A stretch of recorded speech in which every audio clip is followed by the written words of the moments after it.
بسم اللہ الرحمن الرحیم۔ قرآن میں ہدایت اور گمراہی کو علیحدہ کر دیا گیا ہے۔ قد تبین الرشد من الغی، ہدایت کو گمراہی سے بالکل علیحدہ کر دیا گیا ہے۔ اسی طرح سورہ فاتحہ کے اندر دو راستوں کا ذکر ہے، دو راستے ہیں، ایک نیک لوگوں کا راستہ ہے، اللہ کا راستہ ہے، ان کے اوپر جو چلے گا وہ جنت میں جائے گا، اور دوسرا گمراہوں کا راستہ ہے، بے دینوں کا راستہ ہے، اس کے اوپر جو چلے گا وہ جہنم کے اندر لازمی جائے گا۔ یہ دو راستے آپس میں ملتے نہیں ہیں۔ اللہ کا راستہ، اللہ کی پکاریں، اللہ کی نظر و نیاز، اللہ کے واسطے وسیلے، اللہ سے مدد مانگنا، یہ اللہ کا راستہ ہے۔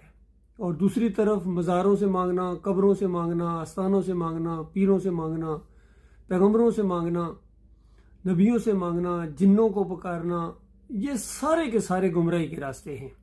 مشرکین مکہ نبیوں کو پکارتے تھے، یا ابراہیم اغثنی، یا لات بابا، یا منات بابا، اور یا عزا کی پکاریں لگاتے تھے۔ ان کو قرآن نے کافر اور مشرک کہا ہے۔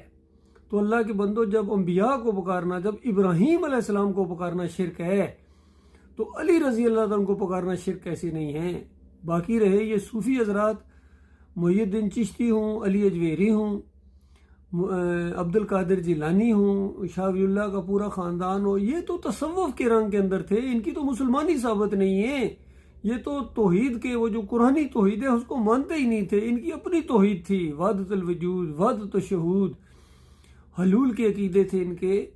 تو ان کو پکارنا تو اللہ کے اور غضب کو بھڑکانے والی بات ہے۔ یہ معاملہ ہے اللہ کے بندو۔